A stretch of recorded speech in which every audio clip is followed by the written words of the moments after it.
Let's talk about breathing, but breathing that concerns the singer, because we all breathe, and it's not like I have to practice breathing, but as a singer, yes, I should.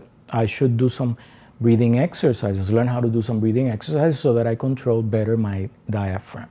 Diaphragm, the singer is expected to utilize the diaphragm for better control, better support, better sound.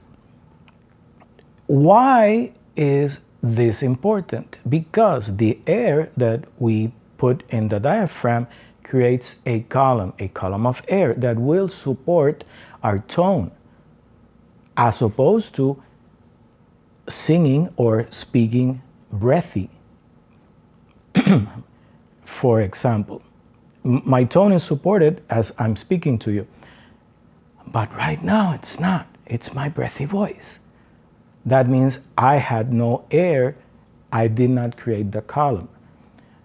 We breathe through our mouths and we put air in the diaphragm. So as you will start noticing, this area will start going forward. Okay, and if I release the air that I just took, if I blow it out, this will go in. And we will address that with some exercises in a little moment. But for now, it is important that you try adjusting or start experimenting with your breathing. So, what's my first goal? I want to be comfortable breathing through my mouth. And I should start feeling my diaphragm expand to the front, okay? And when I am done with that air intake, I have what's called a column of air that supports my tone. If I didn't have this column of air, I would be speaking basically breathy without no tone support. Okay, so let's do some breathing exercises. What is our intention? On the count of 1 to expand, to breathe. So our diaphragm goes out. And on the count of 2, 3, and 4, we're releasing the air by blowing it out. So 1, and then 2, 3, 4. Patiently, we release the air. I'll demonstrate. 1.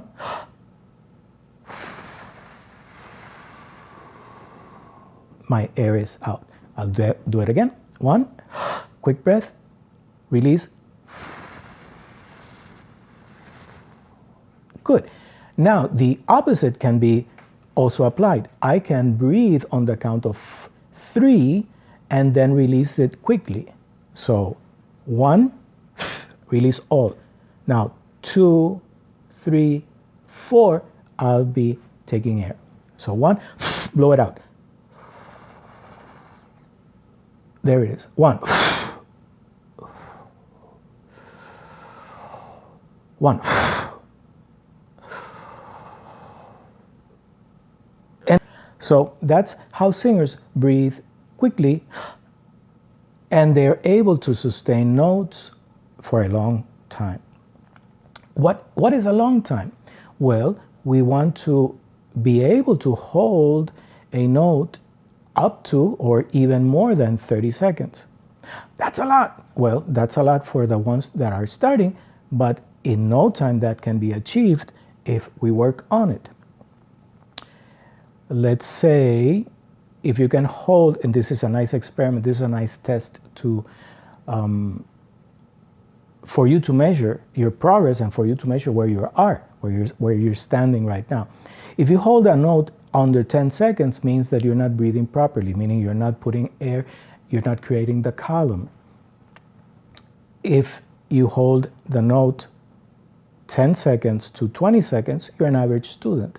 If you hold the note 20 seconds to 30 seconds, you're a very good student. That means that there's a lot of progress. And if you can hold it longer than 30 seconds, means, wow, you can explain the diaphragmatic breathing, which that's what we're talking about right now. So I've mentioned that we want to breathe through our mouth, kind of like yawning.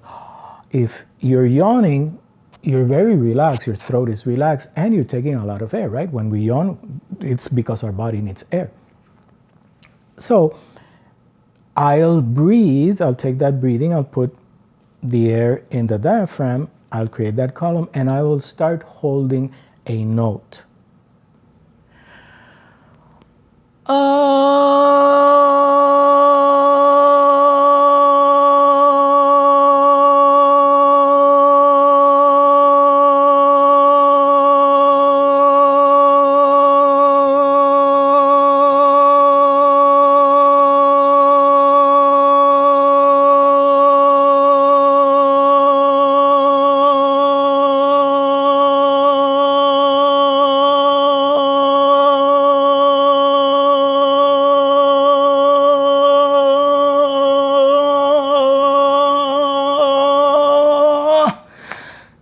Towards the end, I'm done. So it's very tiring, this exercise. I suggest, if you do it, to allow a few seconds, a few moments, so that you regain your air and relaxation. Key things that I was looking for while I was holding that note. I wanted to I really tried to be relaxed. That means I want my heart rate to be slow. Another thing that's very important is how you approach that first attack of your sound, of your note.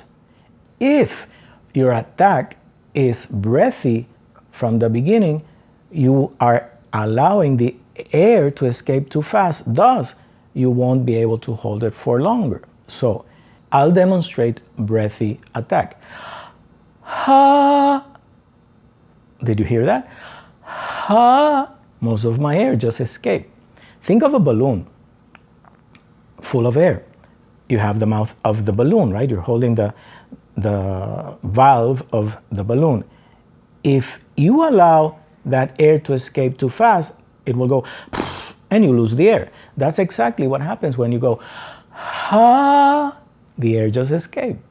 So let's rewind. Let's think of how can I regulate the air like a balloon again? Imagine if you just squeeze that mouth of the balloon and allow a little bit of air to escape. It'll go, right? It's not going to go. So my tip for you is, have you ever cried or started complaining about something? Why? You can also use the word mom or the syllable mom. Mom. How many of you have done that when we were kids, right? We all called our moms and we wanted something. So part of getting her attention was, what's going on if I emit that sound? I'm really controlling, I'm regulating the escape of the air through my vocal folds. It's not breathy. So when I demonstrated the length of my note, there I utilized that tip. I didn't go ha.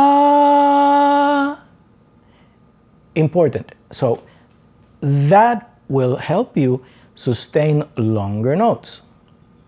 Just the attack, just thinking of the attack. Ask yourself, when I sing, how do I approach my phrases? How do I approach my attacks? Are they all breathy? Then start practicing these, start including these tips to modify your attack. And you'll see that you'll have better control, better length of notes, and seeing how you progress and how it changes your sound, how you improve your sound, especially for long notes, for sustaining notes.